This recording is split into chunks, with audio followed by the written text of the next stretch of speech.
नमस्कार। आज हम पढ़ेंगे एक्सरॉल सिद्धांत का अनुभवक परीक्षण। इसका अनुभवक परीक्षण क्या है, एचओ थ्योरी का, इसके बारे में अध्ययन करेंगे। इसके बारे में आपको डीपली बताएंगे। एक्सरॉल सिद्धांत की व्यावहारिकता का अनुभवक परीक्षण सर्वप्रथम अमेरिकी अर्थशास्त्री डब्ल्यू लियोनथिफ ने 1951 में किया था। क्योंकि लियोनथिफ के परीक्षण में एक्सरॉल सिद्धांत के विरोध में परिणाम दिए थे, इसलिए उसके परीक्षण को लियोनथिफ विरोधाभास के नाम से ख्याति मिली, प्रसिद्धि मिली। 1951 में इसका अध्ययन किया, एम्पिरिकल एविडेंस किया डब्ल्यू लियोनथिफ ने। उसने जो निष्कर्ष निकाला वो जो एक्सरॉल के सिद्धांत था उसके अगेंस्ट निकला। इस वजह से इसको लियोनथिफ का विरोधाभास कहा जाता है। अब हम पढ़ते हैं कि लियोनथिफ का विरोधाभास क्या है, क्या उसने डाटा लिए, क्या उसका निष्कर्ष निकला। एक्सरॉल सिद्धांत के अनुरूप लियोनथिफ ने यह मान्यता प्रस्तुत की कि समस्त विश्व में अमेरिका सबसे ज़्यादा पूंजी बाहुल्य राष्ट्र है तथा अमेरिका के निर्यात सापेक्ष रूप से पूंजी प्रदान होने चाहिए तथा आयात श्रम प्रदान। इस परीक्षण के लिए एम्पिरिकल एविडेंस के लिए लियोनथिफ ने अमेरिका के 1947 की इनपुट आउटपुट तालिका आदान प्रदान तालिका के उपयोग से यह आकलित किया कि अमेरिका की प्रतिनिधि वस्तुओं के समूह रिप्रेजेंटेटिव बंडल्स ऑफ गुड्स के $1 मिलियन मूल्य के निर्यात तथा आयात प्रतिस्थापन में कितनी मात्रा में पूंजी और श्रम की आवश्यकता होती है।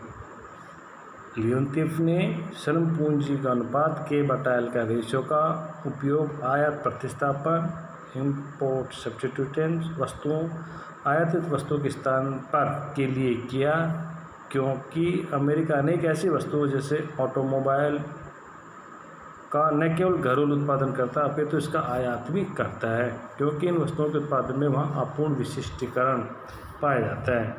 लियोनथिफ को मजबूरन आयात प्रतिस्थापन वस्तुओं के घरेलू उत्पादकों के आंकड़ों का उपयोग करना पड़ा, क्योंकि अमेरिका द्वारा आयातित वस्तुओं के विदेशों में उत्पादन के विश्वसनीय आंकड़े उपलब्ध नहीं हो सके थे। लियोनथिफ का यह तर्क गलत नहीं था, क्योंकि घरेलू उत्पादन निश्चित रूप से विदेशी उत्पादन की तुलना में अधिक पूंजी प्रदान होता है, क्योंकि अमेरिका में पूंजी की उपलब्धता सभी राष्ट्रों की तुलना में अधिक है। फलतः एक्सरॉल सिद्धांत के अनुसार अमेरिका के आयात कम पूंजी प्रदान होने चाहिए थे उसके निर्यातों की तुलना में, किंतु उनके निष्कर्ष इसके विपरीत प्राप्त हुए। लियोनथिफ के अनुभव परीक्षण के निष्कर्ष चौंका देने वाले थे, क्योंकि अमेरिका की आयात प्रतिस्थापन वस्तुओं में पूंजी का उपयोग अमेरिका के घरेलू उत्पादित वस्तुओं की तुलना में 30% अधिक था। अर्थात अमेरिका के आयात निर्यात की तुलना में अधिक पूंजी गहन थे, जो एक्सरॉल सिद्धांत के निष्कर्ष के ठीक विपरीत थे।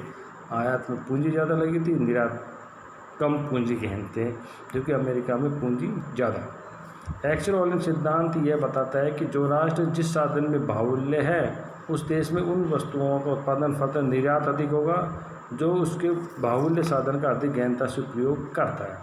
इस सिद्धांत के अनुसार अमेरिका के आयात सापेक्ष रूप से कम पूंजी प्रदान और निर्यात अधिक पूंजी प्रदान होनी चाहिए। इसलिए लियोनथिफ के निष्कर्ष एक्सरॉल सिद्धांत के विपरीत थे।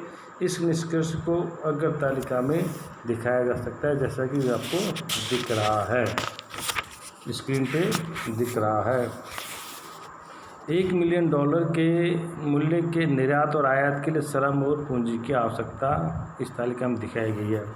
उपयुक्त सारणी से स्पष्ट है कि अमेरिका में आयात प्रतिस्थापन उद्योगों को निर्यात उद्योगों की तुलना में प्रति इकाई उत्पादन के लिए पूंजी की तुलना में अधिक श्रम की आवश्यकता है।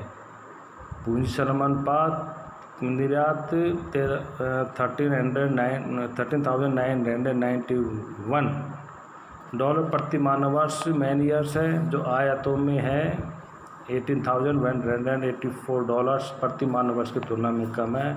अर्थात आयात अधिक पूंजी प्रदान है, जबकि अमेरिका को पूंजी बाहुल्य राष्ट्र माना गया है। लियोन्टिफ स्वयं इस प्रकार के निष्कर्ष से अप्रसन्न थे क्योंकि ये निष्कर्ष स्थापित तथा लोकप्रिय एक्सर-ऑलन सिद्धांत को प्रायोगिक धरातल पर रद्द कर रहे थे। अतः लियोन्टिफ ने एक बार फिर 1951 में अधिक विस्तृत अध्ययन किया, परंतु इस बार भी उसके निष्कर्ष में कोई परिवर्तन नहीं हुआ। वही निष्कर्ष सेम निष्कर्ष निकल कर आए। फलस्वरूप न केवल लियोन्टिफ स्वयं ने इन निष्कर्षों के कारण ढूंढने के प्रयास किए,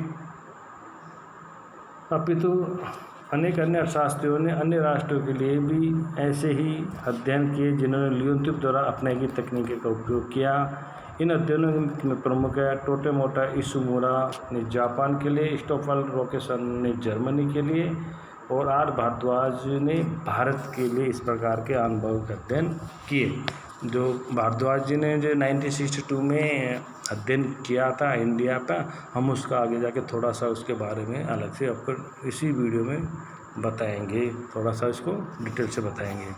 टोटामेरा एवं इशुमुरा ने जापान के अध्ययन में यह पाया कि चूंकि जापान में दशकों से जनाधिक्य के समय से विद्वान है, फिर भी जापान के निराशेष विश्व के लिए पूंजी प्रदान और आयात श्रम प्रदान है। एक्सर-ऑलन सिद्धांत के अनुसार जापान एक श्रम बहुल राष्ट्र है, इसलिए इसके निर्यात श्रम प्रदान होने चाहिए। इस प्रकार इनके निष्कर्ष एक्सर-ऑलन के विरुद्ध लियोन्टिफ विरोधाभास के अनुकूल हैं। टोरेमोटा एवं इशुमुरा ने यही परीक्षण जापान अमेरिका के बीच द्विपक्षीय व्यापार पर किया, तो उसके निष्कर्ष एक्सर-ऑलन के सिद्धांत के अनुरूप थे।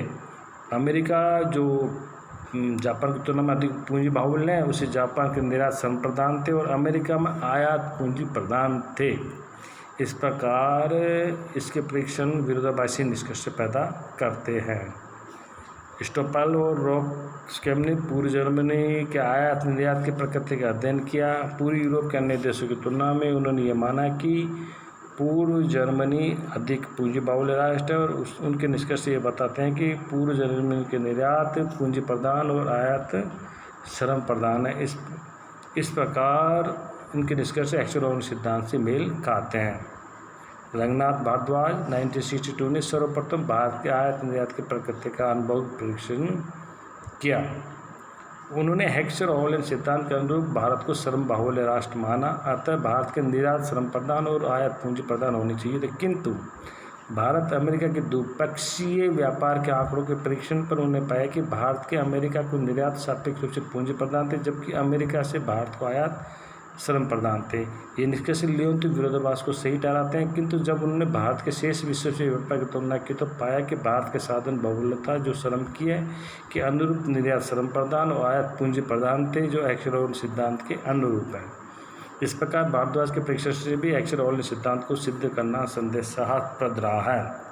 भारद्वाज ने 1962 के परीक्षण में 1953-54 के व्यापार के आंकड़ों का उपयोग किया था, एक अधिक विस्तृत तथा अनेक नए तरीकों को शामिल करते हुए, तथा 1968-69, 1968-69 तथा 1973-74 व्यापार के आंकड़ों का उपयोग करते हुए लियोन्टिफ टाइप का परीक्षण इस अध्ययन के लेखक ने 1985 में भी किया था। इस परीक्षण में लियोन्टिफ के आंकड़े का आकलन किया गया था। उपरोक्त अंक का मूल्य यदि 1 से अधिक हो तो यह एक्सर-ऑलन निष्कर्ष को सिद्ध करता है, और यदि 1 से कम है तो लियोन्टिफ विरोधाभास को प्रकट करता है। यानी आंसर 1 से ज़्यादा है तो एक्सर-ऑलन सिद्धांत के पक्ष में, आंसर 1 से कम है तो लियोन्टिफ विरोधाभास के पक्ष में निष्कर्ष प्रकट करता है। लियोन्टिफ अंक का अर्थात फॉर्मूला LS FIM/N। तो हम ये समझे निष्कर्षों के अनुसार 1968-1969 में पूंजी चरम अनुपात समस्त आयात निर्यात अनुपातों में सभी उद्योगों में इकाई से अधिक 1.39 रहा, जो घटकर 1973-97 में 127 रहे, लेकिन ये इकाई से अधिक है जो एक्सर-ऑलन सिद्धांत के अनुरूप है। यद्यपि 1.39 से घटकर 1.27 होने से ये सिद्ध होता है कि निर्यातों में निहित पूंजी में वृद्धि हुई है, जो भारत में हुई आर्थिक विकास को सूचित करते हैं, क्योंकि औद्योगिकरण ऑटोमोबाइल के कारण भारत के निर्यात वस्तुओं के प्रारूप में परिवर्तन होने लगे थे। श्रम प्रधान वस्तुएं मुख्यतः कृषि प्रधान तत्व के साथ साथ औद्योगिक वस्तुएं जो पूंजी प्रधान होती है अधिक निर्यात की जाने लगी थी। ये हम इंडिया की बात कर रहे हैं। तो हमारे यहाँ पर भारद्वाज जी ने इसका किया और उसने अपने निष्कर्ष में दिए। अब हम वैकल्पिक स्पेसिफिकेशन अल्टरनेटिव एक्सप्लेनेशन देखते हैं कि क्या सिस्टम है।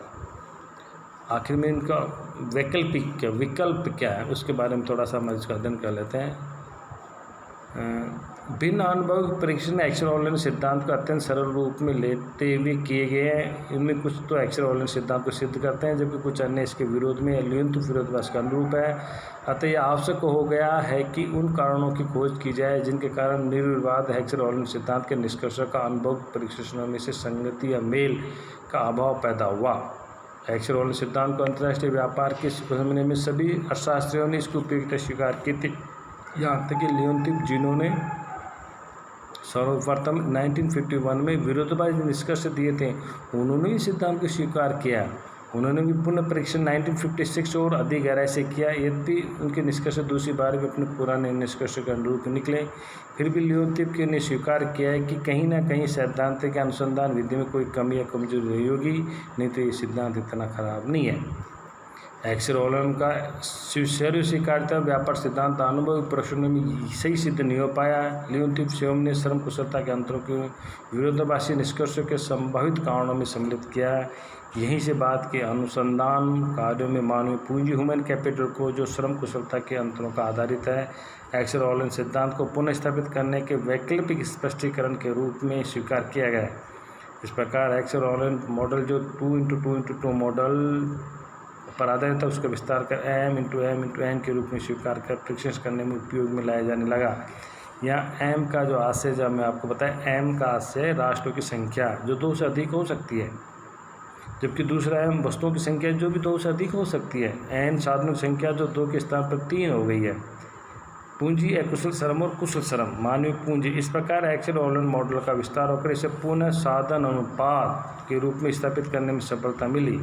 मानवीय पूंजी को एक साधन के रूप में शामिल करने तथा उसे मॉडल के रूप में विकसित करने के अनेक अर्थशास्त्रियों ने योगदान रहा। इनमें प्रमुख है जगदीश बावती 1964, क्रेविस 1956, क्रेस्टिंग 1965, केनन 1965, हफबॉ 1970, बोल्डविन 1971 आदि ने इसमें अपना योगदान दिया। मानवीय पूंजी को अलग साधन के रूप में शामिल करने के बाद अनेक नए क्षेत्रों में एक्सट्राऑर्डिनरी मॉडल का विस्तार किया गया।